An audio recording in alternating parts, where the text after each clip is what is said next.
Hello everyone, so this video is about permutations. अब ये सोचोगे परम्यूटेशन तो हम बहुत बचपन से पढ़ते आ रहे हैं, इसकी अब क्या ज़रूरत है। तो उसको थोड़ा सा क्वांट के नज़रिए से पढ़ते हैं। अगर कोई ट्रेडिंग स्ट्रैटेजी है या कोई भी पोर्टफोलियो आपको कंस्ट्रक्ट करना है, ठीक है, या फिर कोई ऑप्टिमाइजेशन एल्गोरिदम है, इसका एक हिडन एनिमी होता है। वो एनिमी क्या है? It is a possible states. What do you mean by this possible states? कि अगर मेरे पास एन नंबर ऑफ एसेट्स हैं तो मैं उनको कितनी तरीके से अरेंज कर सकती हूँ, ठीक है, उनको कितनी तरीके से रैंक कर सकती हूँ। मतलब जब भी हम लोग प्रोबेबिलिटी के क्वेश्चन जैसे सॉल्व करते हैं फॉर एग्जांपल, तो उसमें मेरे डिनोमिनेटर में क्या आता है? Total number of cases, total number आता है, ठीक है। ले, लेकिन अगर आपको ये टोटल नंबर ऑफ केसेस ही नहीं पता है या फिर आपको टोटल नंबर ऑफ इवेंट्स ही नहीं पता है जो हम जिनकी हम प्रोबेबिलिटी कैलकुलेट कर रहे हैं, तो क्या आप प्रोबेबिलिटी कैलकुलेट कर पाओगे? The answer is big no. So to know this possible states we need to know the permutation concept. And permutation is not only a concept, it is a problem. क्यों? Permutation से हमें समझ में आता है कि कैसे एक्सप्लोजन्स होते हैं, कैसे फैक्टोरियल एक्सप्लोजन्स होते हैं। So first let's start with what is permutation. Permutation is an ordered arrangements of n objects. मतलब जब भी हम किसी ऑब्जेक्ट को, किसी नंबर ऑफ ऑब्जेक्ट्स को जब हम किसी ऑर्डर में अरेंज करते हैं, that is called a permutation. And वहाँ पे ऑर्डर जो है बहुत इंपॉर्टेंट है कि आप किस ऑर्डर में ऑब्जेक्ट्स को अरेंज कर रहे हैं। और अगर हम उनका ऑर्डर चेंज कर दें तो उससे काफ़ी सारी चीज़ें चेंज हो सकती हैं। तब ऐसे केसेस में परम्यूटेशन का कॉन्सेप्ट आता है, ठीक है। फॉर एग्जांपल यहाँ पे मैंने एक दो केसेस डाले हैं कि ICICI is better than HDFC and which is better than SBI। एक ये लाइन है और एक ये लाइन है जिसमें HDFC और ICICI से बेटर है। तो क्या इन दोनों के अगर मैंने अरेंजमेंट्स चेंज कर दिए तो क्या इससे ओवरऑल इम्पैक्ट चेंज होगा? The answer is yes. So इस केस में परम्यूटेशन की ज़रूरत पड़ती है। So the simple answer is जब भी ऑर्डर की बात हो और जब भी पोजीशन चेंज करने से टोटल जो हम चीज़ कैलकुलेट करना चाहते हैं वो चीज़ चेंज हो रही है या फिर पोजीशंस मैटर करती हैं, तब तब हमें परम्यूटेशन का यूज़ करना है। क्योंकि ये हमेशा कन्फ्यूज़न रहता है कि परम्यूटेशन यूज़ करें कि कॉम्बिनेशन यूज़ करें। तो ये तीन चीज़ें याद रखनी है, ऑर्डर, पोजीशंस एंड ये चीज़ें आपकी मैटर करती हैं। पोजीशंस चेंज करना आपका मैटर करता है। So now let's proceed.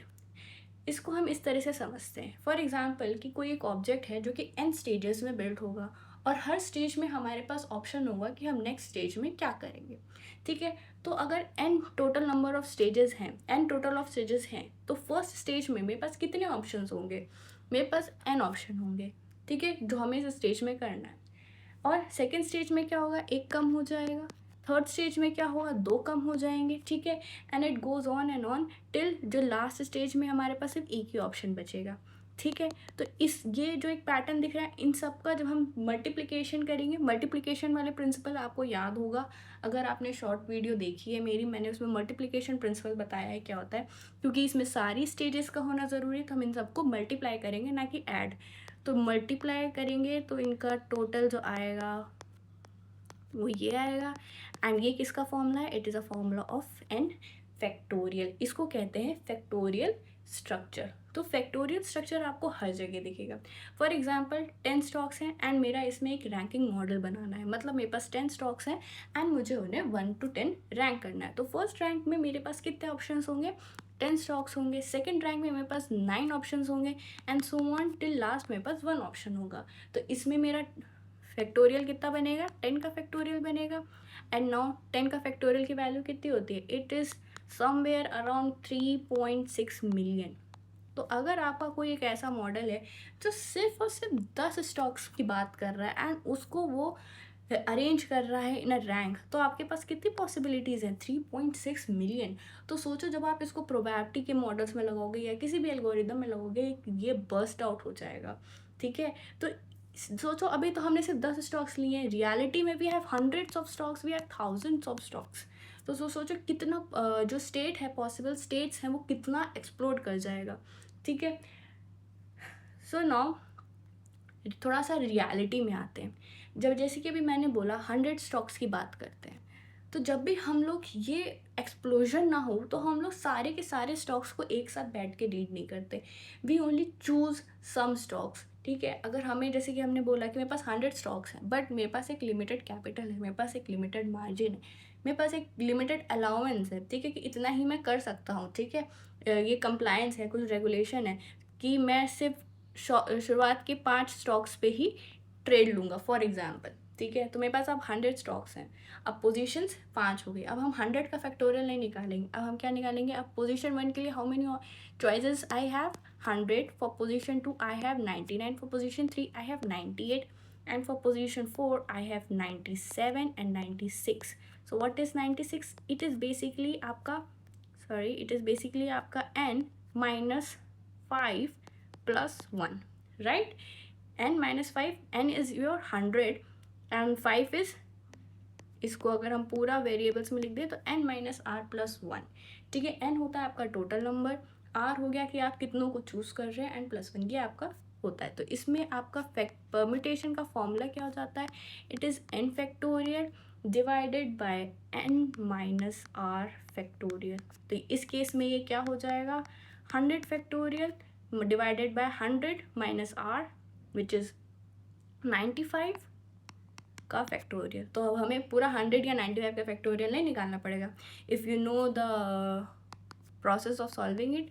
तो हमें सिर्फ 100, 99 इंटू 98 इंटू 97 इंटू 96 एंड इससे हमारा आंसर जो है आ जाएगा। ठीक है, तो this will be r possible cases.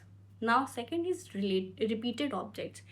Repeated objects क्या होता है कि कभी कभी ऐसा होता है कि हमारे पास जो डेटा सेट्स हैं उसमें जो हमारे जो वैल्यूज़ हैं वो रिपीटेटिंग नेचर के, मतलब वो आपस में जो सीरीज़ में रिपीट कर रहे हैं। फॉर एग्जांपल, अगर मेरा सिग्नल का मॉडल है, सिग्नल की हम रैंकिंग कर रहे हैं कि कौन से सिग्नल्स जो हैं बेस्ट आते हैं, जैसे कि 3 तरह के सिग्नल्स आते हैं, buy signal, hold signal and sell signal. अब मुझे ये चेक करना है कि कौन सा सिग्नल मेरा एल्गोरिदम सबसे अच्छे से दे रहा है, मतलब किसके प्रेसिशन, किसकी एक्यूरेसी सबसे ज़्यादा है, कि जब जब वो बाय बोलता है तो एक्चुअल में वो चीज़ प्रॉफिटेबल हो रही है कि नहीं हो रही है, कि सेल बोलता है तब प्रॉफिटेबल हो रहा है, होल्ड में हो रहा है तो तब प्रॉफिटेबल हो, तो किस केस में मेरी प्रॉफिटेबिलिटी सबसे ज़्यादा है, तो मैं सिग्नल की रैंकिंग कर रही हूँ।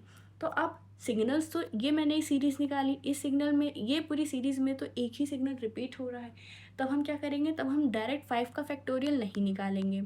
ठीक है, हम क्या करेंगे, जितने भी मेरे ऑब्जेक्ट्स हैं, जितने भी मेरे ऑब्जेक्ट जो है रिपीट हो रहे हैं, हम उनको सिंपली डिवाइड कर देंगे। जितने भी रिपीट डुप्लीकेट्स हैं, तो जैसे कि मैंने बाय उठाया, अब जैसे ऑब्जेक्ट्स तो मेरे सिर्फ 3 ही हैं, ठीक है, अब लेकिन मेरे पास टोटल कितने हैं, 5, तो इसका मतलब 2 ऑब्जेक्ट्स ऐसे हैं जो कि रिपीट हो रहे हैं, राइट। वो मैं सीरीज़ में भी देख सकती हूँ, बाय मेरा रिपीट हो रहा है, सेल मेरा रिपीट हो रहा है, राइट। बट अगर मेरे पास सीरीज़ नहीं भी है तो भी मुझे इतना पता है कि मेरे पास 5 पोजीशंस हैं, कि मतलब 5 डेटा पॉइंट्स हैं, एंड बट मेरे पास ऑब्जेक्ट सिर्फ 3 हैं, तो यानी 2 ऑब्जेक्ट जो हैं वो मेरे रिपीट हो रहे हैं, तो we will simply divide them, where हम यहाँ पे न्यूमरेटर में लिखते हैं एन फैक्टोरियल, जो भी हमारे टोटल पोजीशंस हैं विच इज़ 5, एंड हम डिवाइड करेंगे हर एक एलिमेंट के कि वो कितनी बार रिपीट हो रहा है। फॉर एग्जांपल, यहाँ पे मेरे 3 ऑब्जेक्ट्स हैं, ठीक है, 3 में से जैसे कि मेरे बाय जो है वो 2 बार रिपीट हो रहा है, हेल्ड 1 बार आ रहा है, एंड सेल 2 बार रिपीट हो रहा है।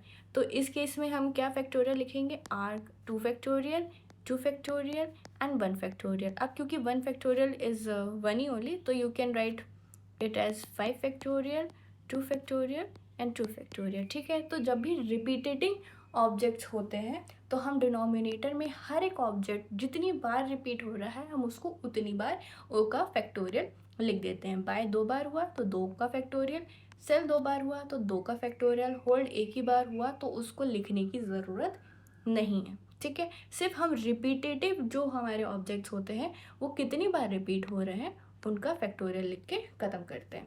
So that's it for this video, and इस सीरीज़ को कंटिन्यू करिएगा। इसमें मैं कॉम्बिनेटोरियल मैथमेटिक्स का पूरा कंप्लीट करने वाली हूँ और क्वांट पर्सपेक्टिव से। Okay, bye bye, thank you.